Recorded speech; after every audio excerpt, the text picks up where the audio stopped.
Oke teman-teman, assalamualaikum warahmatullahi wabarakatuh. Waalaikumsalam. Alhamdulillah, bersyukur kepada Allah Subhanahu Wa Taala, salam dan salam kepada Nabi Muhammad SAW. Kita pada hari Sabtu ini ya dapat berjumpa kembali ya atas berkat segala nikmat dari Allah Subhanahu Wa Taala ya. Maka kita harus banyak-banyak bersyukur ya kepada Allah Subhanahu Wa Taala. Terutama nikmat iman dan Islam ya, karena dengan nikmat iman dan Islam itulah kita bisa mengetahui segala sesuatu ya dengan baik dan benar ya, dengan baik dan benar. Dan juga salawat dan salam pada Nabi Muhammad SAW, karena berkat jasa dan beliau kita dapat menikmati iman dan Islam ini ya. Nah pada hari ini adalah pertemuan pertama dan kedua ya sebenarnya ya, karena kita ini satu digabung ya, dua sesi ya, digabung di dua sesi yaitu mata kuliah Pegadaian Syariah ya. Nah, Pegadaian Syariah merupakan salah satu lembaga non bank ya, yang mana sekarang juga sedang berkembang ya, berkembang. Sekarang itu yang non bank yang berkembang itu ada Pegadaian Syariah, ya, terutama yang BUMN ya, bukan yang swasta atau yang di pinggiran jalan yang warna-warni ya, atau ada yang terjadi ini pegadaian yang di pinggir jalan itu ada? Nggak ada ya? Dulu pernah cuma training doang. Cuma training doang? Iya, setiap 2 minggu. Nah, iya. Udah training, pas tahu dalam-dalamnya keluar lagi. Wah kan? Nah pasti ya. Yang Indo Gadai itu loh Pak, yang mana? Oh Indo Gadai ya. Pusat Gadai. Sebut merek. Oh iya. Gak apa-apa Pak, endorse sedikit. Biar mahal. Iya. Ya intinya ya, yang warna-warni di pinggiran jalan itu ya mohon maaf mungkin tidak bisa dipertanggungjawabkan ke apanya ya, keamanan transaksinya, ya, terus juga walaupun ada beberapa yang mengklaim ya syariah ya, saya pernah lihat itu di yang bukan yang BUMN ya, apa gitu, pasti itu punya swasta ya. Pegadaiannya itu dia syariah ya, ada tulisannya pegadaian syariah tapi yang bukan yang BUMN. Nah itu juga kita tidak bisa apa ya, kalau dibilang yang mungkin kalau mau amat sih pilih yang BUMN ya, yang punya pemerintah ya, pegadaian syariah. Kenapa? Karena dari sisi kesyariahannya atau syariah compliance-nya itu dia juga lebih bisa dipertanggungjawabkan ya, karena susunan DPS-nya ya itu sudah kita ketahui melalui website dan juga produk-produknya pun juga sudah lebih syariah ya. Nah kalau di pinggir jalan itu ya banyak sih yang mungkin ya kesyariahannya masih dipertanyakan ya. Kenapa? Karena ya apakah mereka punya DPS kan? Lalu DPS yang kecuali ya, kalau misalkan nih teman-teman melihat ya di dalam kalau bank namanya banking hall ya. Nah mungkin di dalam hallnya itu ada pajangan susunan struktur DPS-nya. Terus teman-teman misalkan tahu tuh orang terkenal yang dipasang gitu kan, yang jadi DPS ya. Terus coba dicek lagi secara melalui media internet ya. Misal pegadaian syariah apa gitu ya. Coba cek di internet, lihat websitenya benar nggak gitu kan. Nah kalau memang benar mungkin itu masih bisa dipertanggungjawabkan ya. Tapi sangat jarang ya yang seperti itu ya amannya ambilnya pemerintah ya, yang BUMN ya. Nah tadi ya pegadaian syariah, ada asuransi syariah, ada pasar modal syariah ya. Itu semua berkembang ya dibandingkan dengan lembaga-lembaga non-bank lainnya ya. Walaupun kooperasi juga belum begitu berkembang, kooperasi atau BMT ya, BMT. Nah pada mata kuliah ini ada mata kuliah Pegadaian Syariah ya. Nah Pegadaian Syariah sendiri di Indonesia ya, menurut pengamatan saya itu juga belum lama ya munculnya syariahnya. Syariahnya itu sendiri awalnya memang berada di bawah induk PT Pegadaian Persero ya. Jadi masih bisnis unit ya. Dulu tuh saya ingat banget ketemu dengan manajer GM-nya langsung dari Pegadaian Syariah itu. Dia juga salah satu, alhamdulillah dia itu juga salah satu teman saya juga ya. Beliau adalah GM pertama dan bisnis unit yang Pegadaian Syariah ya. Nah, itu sekitar tahun 2011-an, 2012 lah ya. Nah, itu Pegadaian Syariah ya. Pegadaian Syariah berkembang sampai sekarang, akhirnya muncullah produk-produk yang notabene itu mirip-mirip kayak bank ya.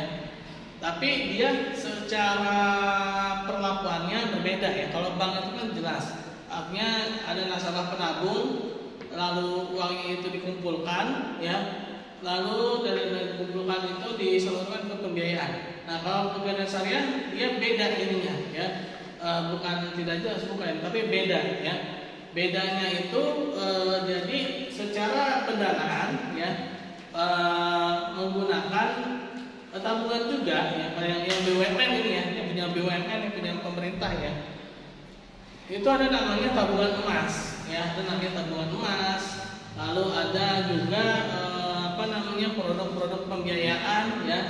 Itu seperti jual mobil ya, jual mobil secara kredit ya. Pembiayaan secara kredit ya, mobil, motor. Lalu haji juga bisa ya teman-teman. Kalau mereka haji melalui Pegadaian Syariah itu bisa. Nah, bahkan untuk mendapatkan porsi ya, nomor porsi ya. Kalau haji itu kan kalau masa tuh nomor porsi ya. Jadi minimal tuh kalau di perbankan tuh 25 juta kalau nggak salah. Kalau di Pegadaian itu cukup 3 gram emas itu senilai sekitar 2 jutaan lah ya. Itu udah dapat nomor porsi kalau salah, nomor porsi gitu ya. Lebih murah untuk mendapatkan nomor porsinya ya, dibandingkan dengan lembaga perbankan yang sampai 25 juta ya. Di Pegadaian Syariah itu cuma sekitar 2 jutaan lah, 3 gram emas. Nah, itu produk-produk yang sekarang mulai berkembang ya. Itu juga belum lama sih ya. Maksudnya tuh ya baru palingan ada sekitar 5 tahunan lah ya. Itu ada pengembangan seperti itu ya. Seperti tadi ada tabungan emas ya, pendanaannya, lalu ada arisan emas ya. Nah, itu ada lagi jual beli emas ya, gadai emas ya. Itu juga merupakan salah satu pendanaannya juga ya. Jadi Pegadaian Syariah dia melelang emas yang mungkin tidak tertebus ya. Nah, dari lelang itu akan ada fee ya, fee yang didapatkan untuk Pegadaian Syariah ya. Dan menariknya lagi pada Pegadaian Syariah itu ada namanya itu dana kebajikan umat ya. Dana kebajikan umat nasabah PT Pegadaian Syariah ya. Untuk apa? Untuk kegiatan sosial, kegiatan sosial. Nah, sebagaimana lembaga keuangan syariah ya, bahwa yang namanya kegiatan sosial itu bukan sesuatu yang sifatnya itu sempalan. Sempalan itu maksudnya pasti dia tuh kalau sempalan itu gini ya, sebenarnya itu dia nggak ada gitu ya. Lalu ada dari luar tuh masuk ke dalam, itu namanya sempalan. Tapi kalau lembaga keuangan syariah itu dia memang satu kesatuan yang namanya sosial itu udah di dalam tubuh dia ya. Nah, oleh karena itulah dalam lembaga keuangan syariah dan hanya ada Pegadaian Syariah itu kalau namanya itu dana kebajikan umat nasabah PT Pegadaian Syariah ya. Jadi dana-dana yang sifatnya mungkin teman-teman pernah belajar akuntansi syariah atau akuntansi perbankan syariah atau bisnis syariah ya, pernah belajar kan? Udah pernah belajar kan? Kemarin kan? Nah, iya kemarin. Nah, mungkin teman-teman masih ingat tuh ya, laporan keuangan lembaga keuangan syariah ya, ada berapa? Ayo, saya ngajar. Saya ngajar loh. Ada berapa? Laporan keuangan ini belum ada lewat 1 semester baru ya sekarang ya. Apa ya? Ada 8 ya. Nah, salah satunya itu kan ada namanya laporan dana kebajikan ya. Nah, itu adalah jadi pendapatan hasil yang mungkin masih meragukan ya, kalau dibilang tuh dana dana non halal gitu ya. Nah, dana non halal ini dia didapatkan dari itu ya, misal ada denda, terus hasil persinggungan dengan lembaga konvensional ya. Nah, itu akan masuk ke dalam laporan dana kebajikan ya, atau laporan dana non halal ya. Nah, ini merupakan satu kesatuan ya teman-teman ya. Ini merupakan satu kesatuan yang tidak dapat terpisahkan ya dalam tubuh lembaga keuangan syariah ya. Beda dengan namanya lembaga CSR sebenarnya. Walaupun banyak yang mengatakan itu CSR-nya, oke lah. Ya, tapi CSR itu sendiri sebenarnya berbeda ya. CSR itu dia berasal dari teori ekonomi konvensional ya, yang bernama Corporate Social Responsibility ya. Almarhum Profesor Dr. Sofyan Sabri Harahap ya, itu pernah mengatakan sekitar tahun 2004 ya. Kan teman-teman baru lahir ya, 2004 atau 2004 atau 2000 ingat nih 2003-an, 2002, 2003 lah ya, masih ingusan.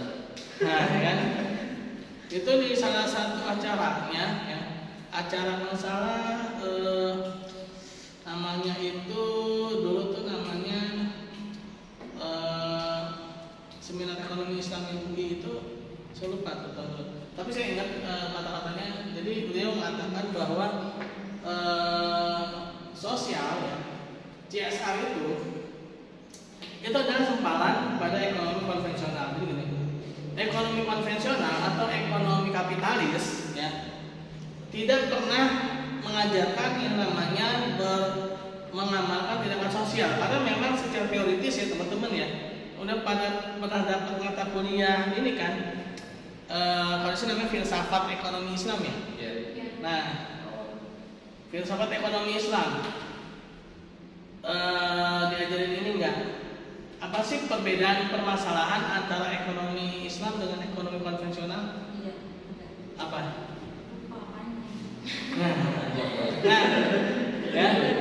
Nah, dari situ tuh ya. Nah, jadi dari apa ya? Kalau metodologi pemikiran ekonomi Islam ya, metodologinya itu dari situ, epistemologinya itu dari situ ya. Yang menjadi dasar pemikiran itu dari situ. Nah, ini memang belum sampai ke pegadaian syariah. Ini masih apa namanya? Masih kalau dibilang tuh niat ya, preferensinya ya. Kenapa kok bisa ada perbedaan nanti pada lembaga keuangan syariah dan non syariah, yang antara bank syariah dengan bank konvensional, antara pegadaian konvensional dengan pegadaian syariah, kok bisa ada perbedaan produk gitu ya, kok bisa ada perbedaan gitu kan, efeknya atau pengaruhnya tuh di mana sih gitu ya. Yang pasti apa, sakitnya tuh bukan sakitnya tuh di sini ya, bukan itu ya. Nah,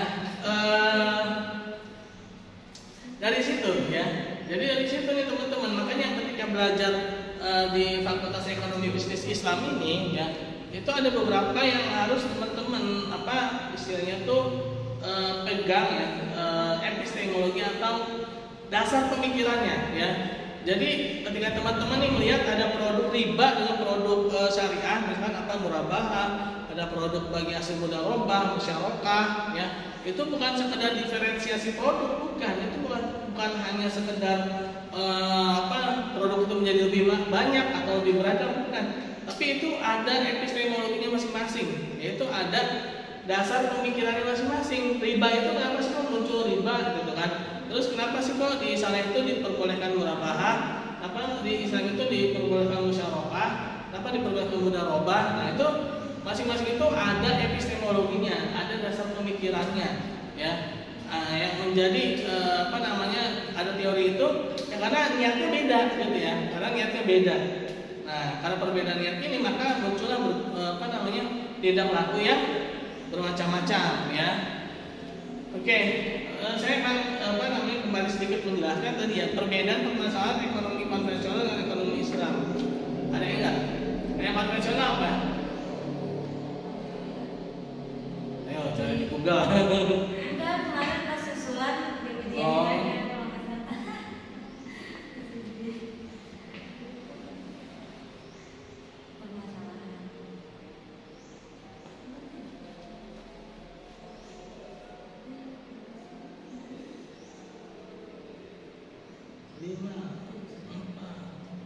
3, 2, 1. Apa ininya?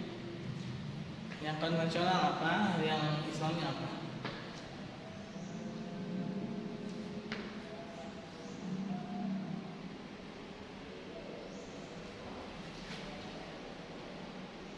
Temu nggak?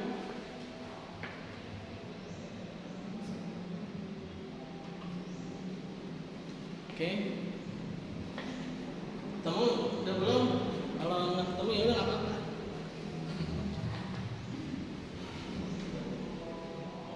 Kalau udah perlu aja. Apa yang konvensional apa?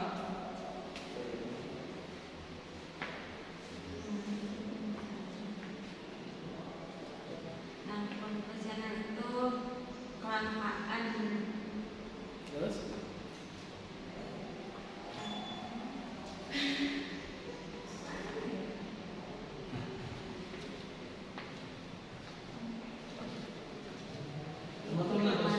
Ya, terus?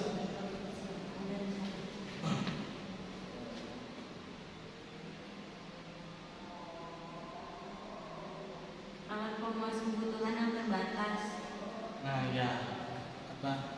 Oke lah ya. Atau dikenal dengan sumber faktor produksi ya. Iya.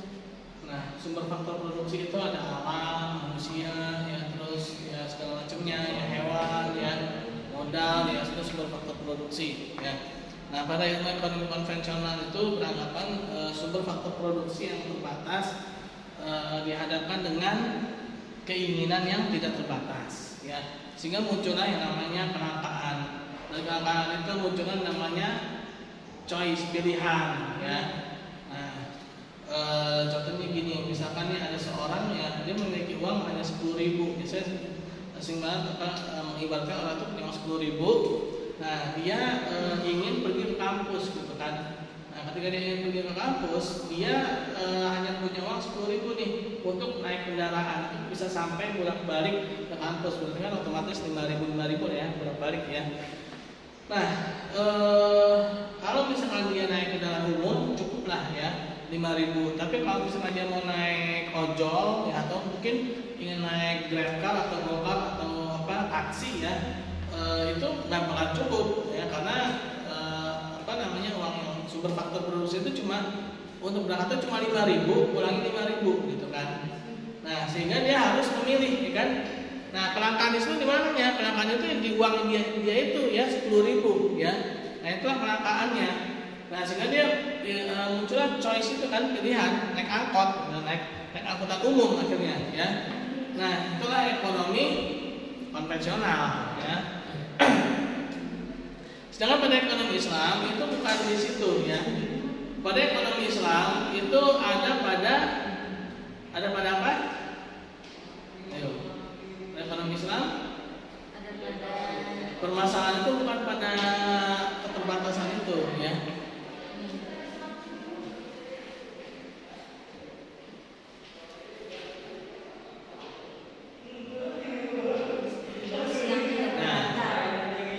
Pendistribusian ya. Jadi dalam ekonomi Islam itu permasalahannya bukan pada sumber faktor produksi yang terbatas, melainkan pada cara pendistribusian yang merata. Aja. Maksudnya dari Bapak 11.10 sampai 11. 11.10. Iya. Ya. Apa ya? Jadinya kosong kan? Maksudnya nggak ada mata kuliah lain? Ada. Apa? Jam berapa? Jam 1. Gimana Pak? 12.30. Oh, ya udah mungkin ya berapa menit lagi lah ya. Saya juga mau sholat dan istirahat. Habis jam 1 saya juga mau istirahat. Ini nih yang kan gimana ya? Kalau bisa dimajuin, maju maksudnya itu ya jam 4:30 gitu. Saya mau ngikutin mereka aja, tapi kalau saya kosong, kalau enggak pokoknya saya nggak bisa ikut. Gak apa-apa sih, ntar ini aja. Tugas gitu ya Pak ya? Iya. Bantu. Dan absennya nanti ya, absen.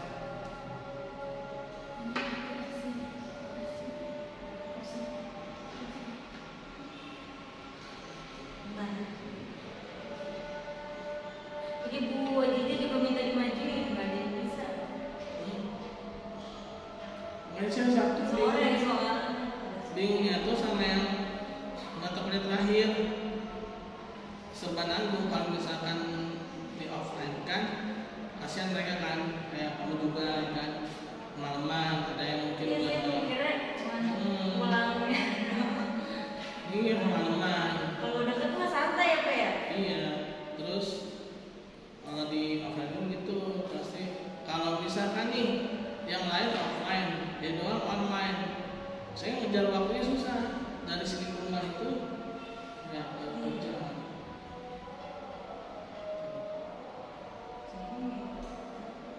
Ini kalau mau online semua, jadi dapat semua, lagi sampai. Iya.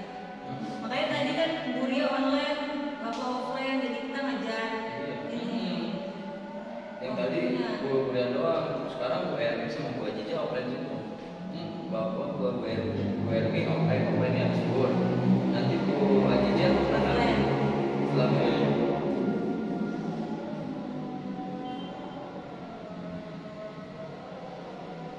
jadi enaknya gimana Pak?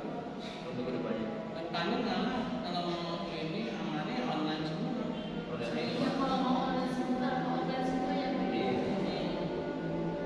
Tadi juga, ini ntar bapak tepat waktu kayak salah mikirnya mau ini nyesuaiin gitu. Kita pagi-pagi. Iya. Memilih waktu juga buat sampai ke kampus. Kalau bapak mau offline kita kasihan yang jauh. Bapaknya jauh kan juga. Karena ini pertemuan pertama yang nanti berdua bisa diatur lagi. Sedangkan dosen-dosen juga nggak mau sampai sore banget di sini kan, makanya pada minta majuin yang sore juga. Iya, karena ya Tapi kalau resikonya karyawan emang ya soalnya kan susah ini. Terus juga pandemi lagi kan, masih masa pandemi kan. Omikron. Omikron, Dan ada bapak Omikron, iya kakak. Megatron, Optimus Prime, Bumblebee. Oke, kita mulai lagi.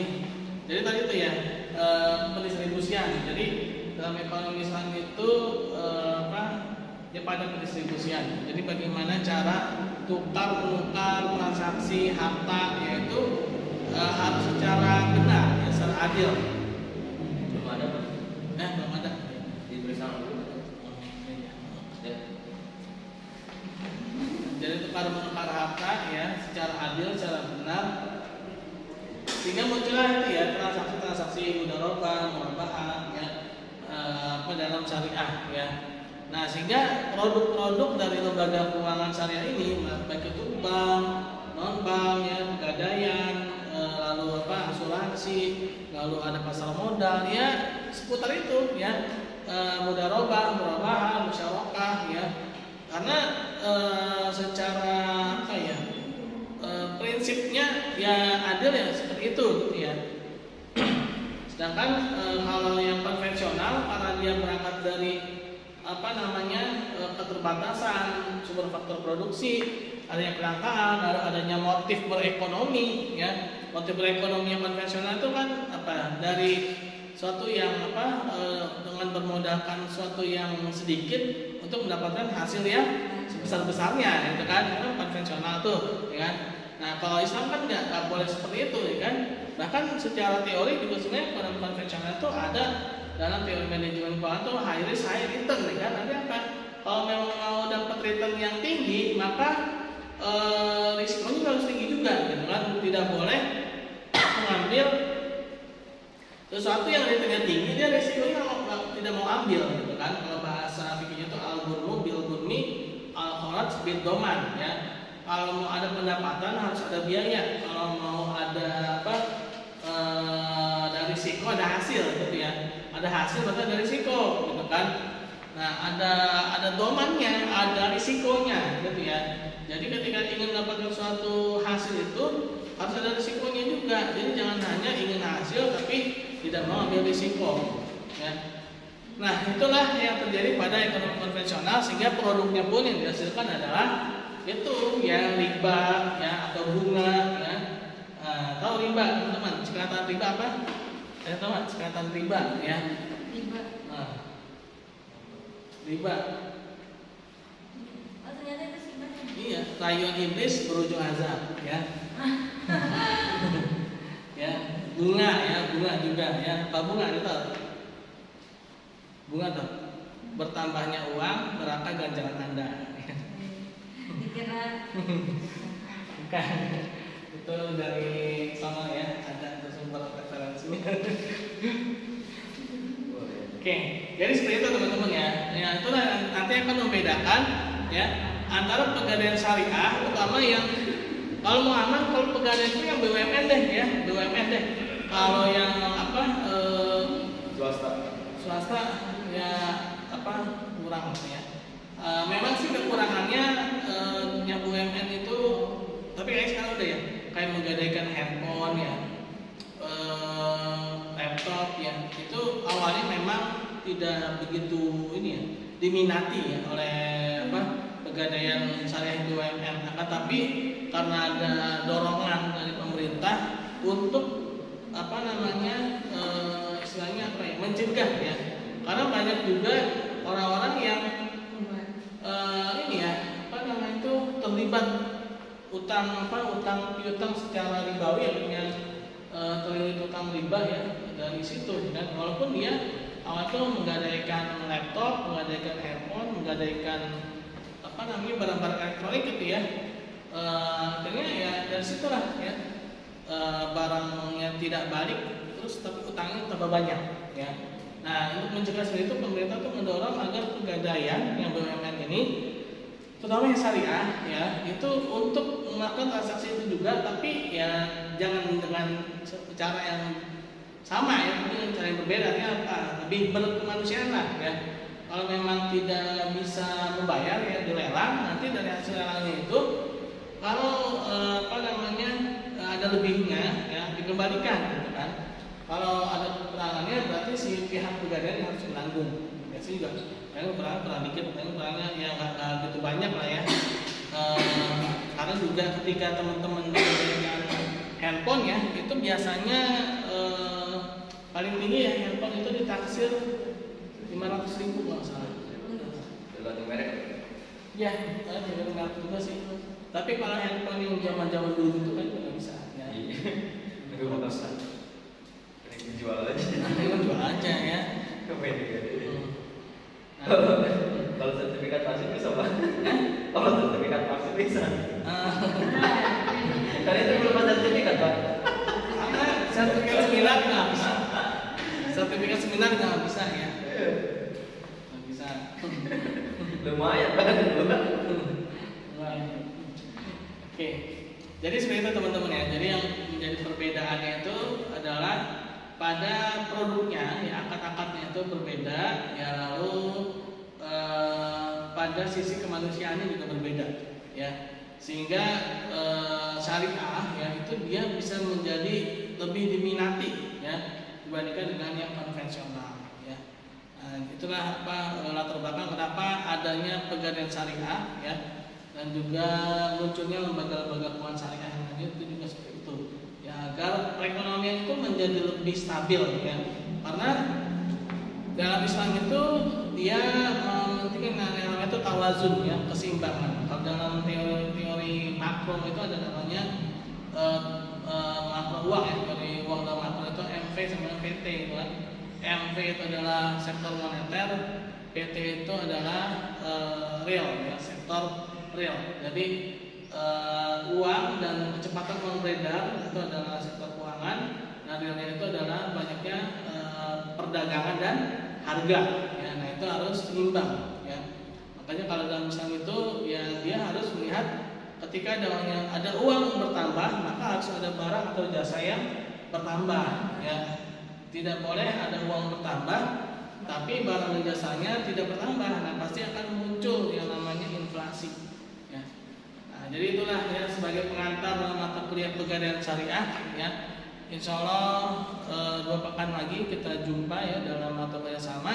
Tapi saya insya Allah sih malah nanti Sabtu besok saya akan datang ya tiap Sabtu, malah di Sabtu yang saya tidak mengajar malah kadang-kadang saya malah lebih milih datang. Kenapa? Karena ya mungkin ada teman-teman ya yang perlu ke saya ya, apakah itu mata kuliah tambahan ya, atau mungkin ada yang mau bimbingan ya, atau mungkin tanda tangan dan segala macamnya ya. Insya Allah sih saya ada Sabtu. Malah kalau di Sabtu ini ya, Sabtu jam ngajar ini malah saya lebih milih untuk online ya seterusnya ya. Kalau di reguler online terus ya? Ya, Kalau di reguler. reguler sebenarnya offline juga sih. Kemarin memang kebetulan memang lagi berhalangan ya. Sebenarnya kemarin saya udah janjian offline ya, ternyata ada halangan akhirnya online. Ya jadi seperti itu. Terima kasih teman-teman. Kita tutup dengan baca hamdalah. Alhamdulillahirobbilalamin. Dan subhanakallahumma bihamdi. Subhanakallahumma wa bihamdika. Asyhadu an la ilaha illa anta. Astaghfiruka wa atubu ilaik. Assalamualaikum warahmatullahi wabarakatuh.